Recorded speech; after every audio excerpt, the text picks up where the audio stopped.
Sir, चौकशी समिती इकडे बघू का? चौकशी समिती येऊन गेलेली आहे आणि काय नेमकी या सगळ्या समितीने कालचं दिवसभर कामकाज सुरू होतं, जवळपास 7 तास काम सुरू होतं. काय काय नेमकी कोणाकोणाची चौकशी झाली, काय नेमकी? नाही, आता चौकशी समिती जी आहे ती काल मुंबईवरून आलेली होती. सकाळी साधारणतः 11 साडे 11च्या दरम्यान आली आणि त्यानंतर ती चौकशी समिती आहे, बाजूची जी रूम आहे त्या रूममध्ये त्यांचं कामकाज चाललेलं होतं.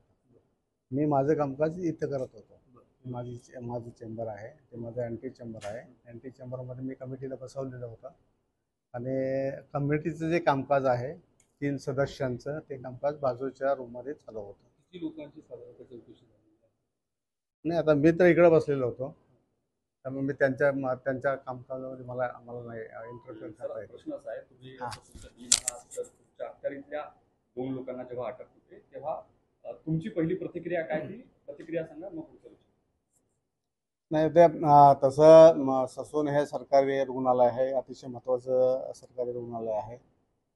केवळ पश्चिम महाराष्ट्र नाही तर उत्तर महाराष्ट्र, मध्य महाराष्ट्र इथून हे रुग्ण सगळे या रुग्णालयाकडे येत असतात, ससूनकडे येत असतात आणि इथं ट्रीटमेंट चांगल्या पद्धतीने दिली जाते. म्हणूनच या इतक्या म्हणजे अर्धा महाराष्ट्र जो आहे तो पुण्याला येतो.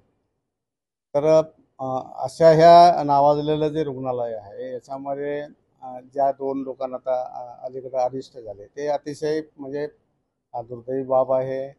असं व्हायला नाही पाहिजे, कारण जे काम करण्यासाठी आपण येतो तेच काम केलं पाहिजे. ज्या कामाचा पगार मिळतो तेच काम आपण केलं पाहिजे. उलटं-सुलटं कामं केली नाही पाहिजे. त्यामुळं ते तसं संस्थेच्या दृष्टीने वाईट आहे. डीन म्हणून यावर तुम्ही काही स्वतंत्रपणे कारवाई करणार आहात का तुमच्या अधिकार क्षेत्रात?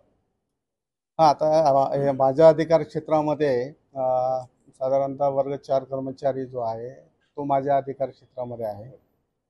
बाकी वर्ग 2 असतील किंवा वर्ग 1 अधिकारी जे आहेत त्यांच्यावरती कारवाई करण्याचा अधिकार हा माझा नाही, तर माझ्या वरिष्ठ कार्यालयाचा. तावरे कुठल्या विभागाचे प्रमुख होते आणि जो श्रीहरी आहे तो कुठल्या विभागाचा प्रमुख होता, कुठल्या पदावर काम करतो? तावरे हे फॉरेन्सिक मेडिसिन नावाचा जो विभाग आहे BJ शासकीय वैद्यकीय महाविद्यालयामध्ये, त्याच्यामध्ये फॉरेन्सिक मेडिसिन हा जो विभाग आहे त्या विभागाचे ते प्राध्यापक आणि विभाग प्रमुख होते आणि डॉक्टर श्रीहरी जे आहेत ते वैद्यकीय अधिकारी आहेत. एकूण किती लोकांची चौकशी झाली काल, काही सांगता येईल? नाही, या बाबतीमध्ये माझ्याजवळ माहिती नाही, कारण मी माझ्या चेंबरमध्ये बसून माझं काम पाहत होतो आणि एक माझ्या शेजारच्या चेंबरमध्ये समिती काम पाहत होतो. पोलिसांकडून, गुन्हे शाखेकडून तुमची काही तपास झाला, चौकशी झाली किंवा जबाब नोंदवला गेला किंवा या प्रकरणाच्या संदर्भाने पोलिसांनी तुम्हाला काही प्रश्न विचारलेत का आतापर्यंत? नाही, मला काही विचारलं नाही.